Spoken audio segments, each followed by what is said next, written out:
I'd like to mention somebody who's been fucking up for the past 3 weeks. In week 6, they lost 89 to 101 to Jay, 56 to 105 in week 7 to Pedro, and in week 8, they fell short against Joe, 89 to 98. Within that 3-week period, they have only managed to score 234 points and have also only had 100-point week. They are 7th in scoring, and they suck a ton of dick. I, of course, am speaking about Ed, who has just lost the division from Jay this past Sunday. What's gone wrong with Ed? Well, first of all, he's not getting anything from Cam Newton.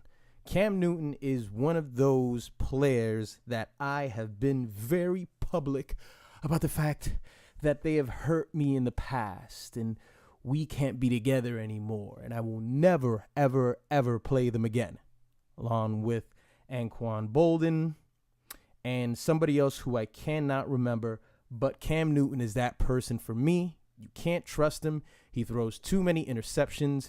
In week 6, he got a 20 for Ed against Philadelphia.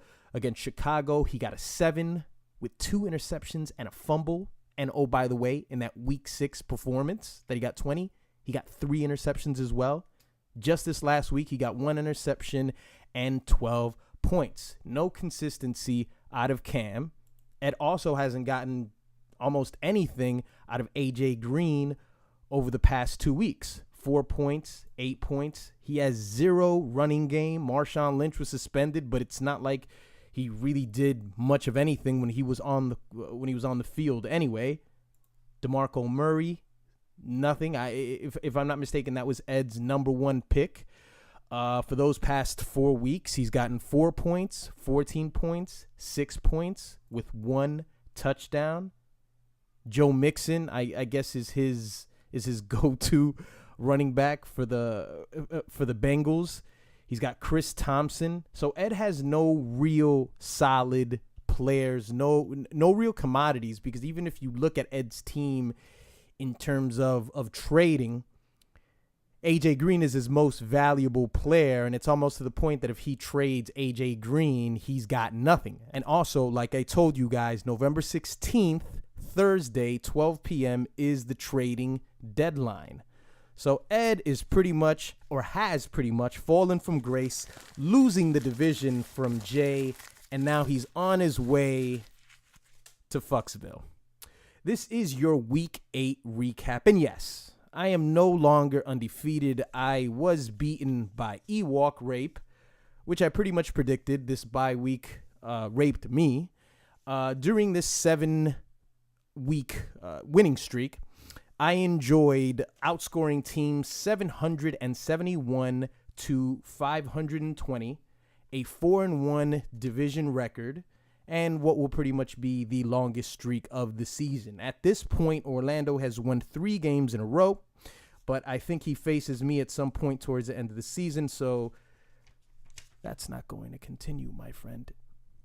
What I'd like to announce to you guys is I'd like to give some bad news to 4 owners. And the next couple of people that I mentioned, I don't want you to take this personally. I don't want you to be hurt. I don't want you to feel like Jay. I don't want you to feel like your soul is ascending to another spirit plane.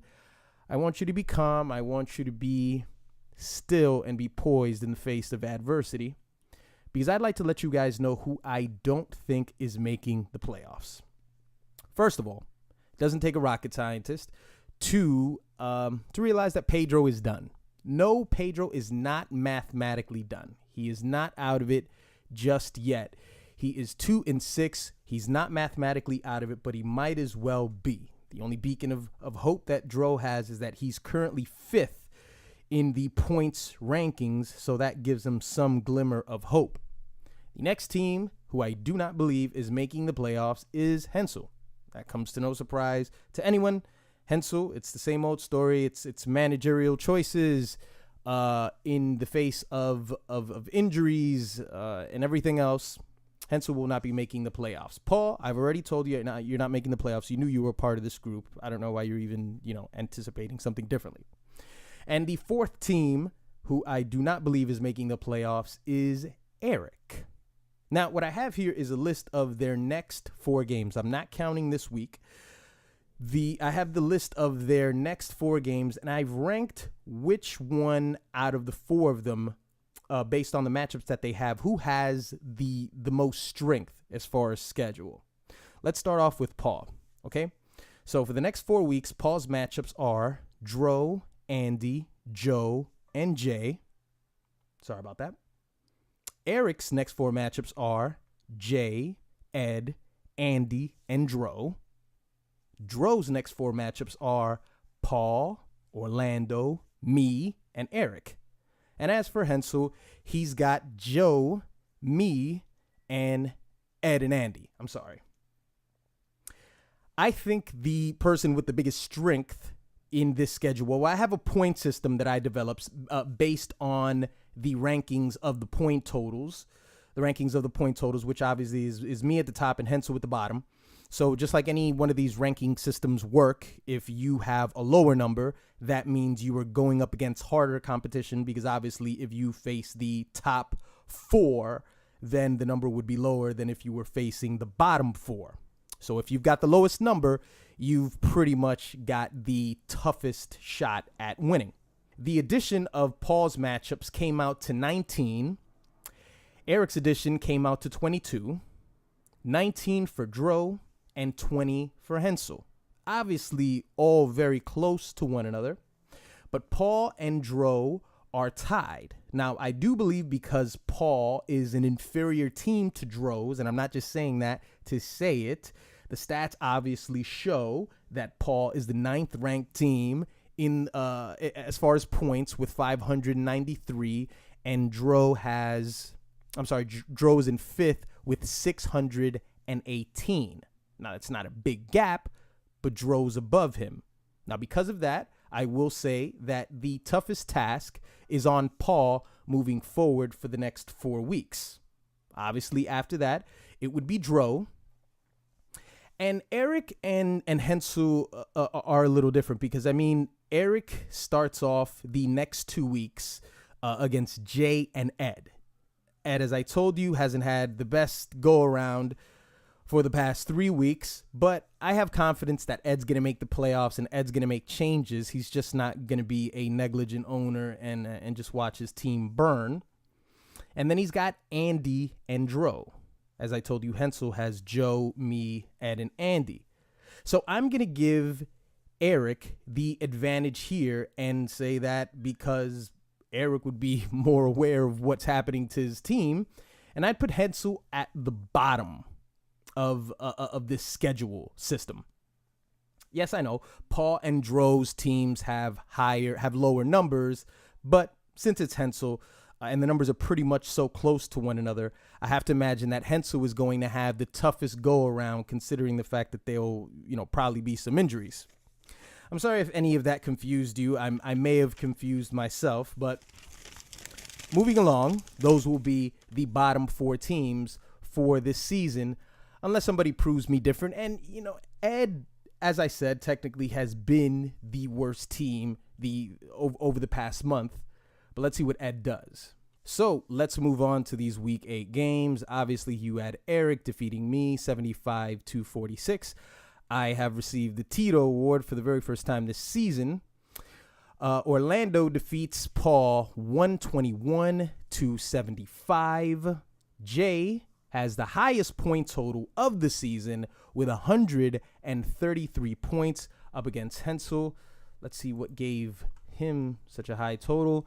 32 points from Deshaun Watson. Edit.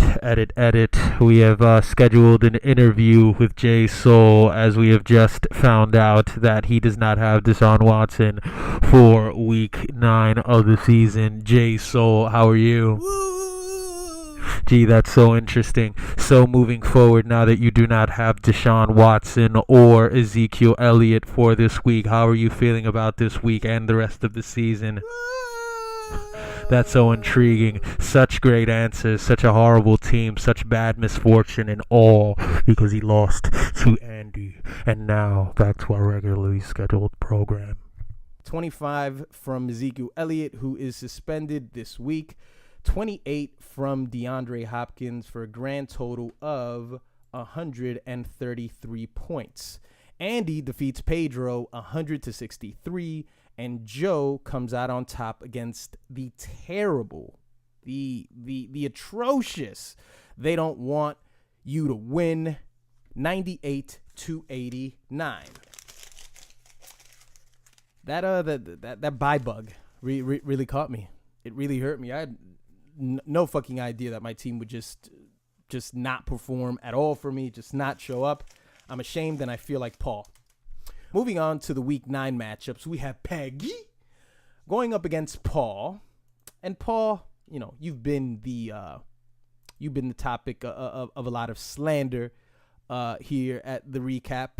And I got to tell you, this one's going to be pretty tough for you. You've got Keenan Allen on a bye. You've got Chris Hogan. I mean, do you even play these players, Paul? I mean, I just figure like some of your wide receiver positions are kind of like a musical chair thing at this point.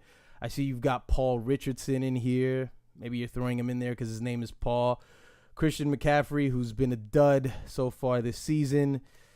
LaShawn McCoy going tonight up against the Jets. That's pretty much your only chance, Paul. I don't know what to tell you. I think you're going to lose this one by a huge margin, but you're very hopeful, as you should be. You should feel good about this, Paul. You should feel like you can do everything within your power to beat Peggy. You should feel like you can take on any team. And I'm here with you, Paul. I believe in you. Don't ever think anything different. Eric going up against Hensel.